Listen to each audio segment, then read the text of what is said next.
सुबह का भुला अगर शाम को घर आ जाए तो उसे भुला नहीं कहते। एक महान गुरु के तेजस्वी शिष्य थे अरविंद। ब्राह्मण थे, इसलिए भिक्षा मांगकर जीवन व्यापन करते थे। नित्य सुबह भिक्षा के लिए जाते और केवल उतना ही लेते जितने की जरूरत हो। उनके इस स्वभाव से सभी बहुत प्रभावित थे और इसी कारण वो एक प्रिय शिष्य थे। एक बार अरविंद भिक्षा के लिए नगर सेठ के घर गए और जोर से आवाज लगाई, भवती भिक्षा देही। ये सुन एक सुंदर कन्या बाहर आई जिसने अरविंद को भिक्षा दी। उसकी सुंदरता देख अरविंद चकित रह गया। उसकी नजर कन्या से हट ही नहीं रही थी। अपने आश्रम में जाकर भी अरविंद को हर समय कन्या की वो मोहिनी छवि दिखाई दे रही थी। उनका मन दीक्षा से ज्यादा भिक्षा में लग गया और वे नित्य प्रतिदिन नगर सेठ के घर भिक्षा लेने जाने लगे। अरविंद भी एक सुडौल शरीर के तेजस्वी थे। कन्या के मन को भी अरविंद भाने लगा। एक दिन कन्या सब छोड़ अरविंद के साथ चली गई। दोनों प्रेम के मोह में जीने लगे।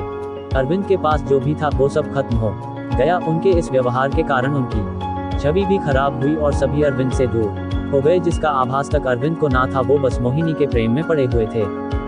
जीवन व्यापन मुश्किल हो गया। तब उस कन्या ने अरविंद से कहा कि वो नगर के राजा के पास जाकर 100 दीनार भिक्षा में ले आए, जिससे उनका गुरुकुल चल निकलेगा। अरविंद ने बात मान ली और वे राजा के महल में पहुंचे, लेकिन उन्हें घुसपैठ समझकर बंदी बना लिया गया।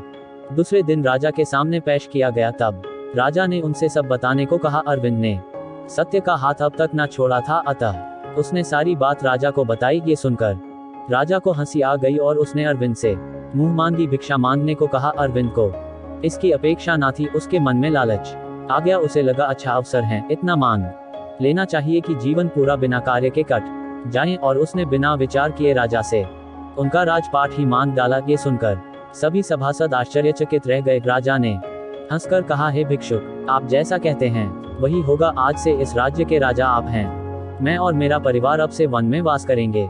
ये सुनकर अरविंद सन्न रह गया। उसे राजा के ऐसे उत्तर की कल्पना नहीं थी। तब अरविंद को एहसास हुआ कि यह सब ऐशो आराम, भोग विलास एवं कामुकता आदि क्षणिक हैं। मनुष्य की महानता उसके कर्म में है। इस घटना से अरविंद को अपने ज्ञान का पुनः आभास हुआ और उसने राजा से हाथ जोड़ क्षमा मांगी और उनका राज्य पाठ लौटा दिया और स्वयं वापस जाकर अपनी मेहनत से जीवन व्यापन करने लगा और उसे पुनः सबका प्रेम मिला। इस पर कहा गया कि सुबह का भुला अगर शाम को घर आ जाए तो उसे भुला नहीं कहते।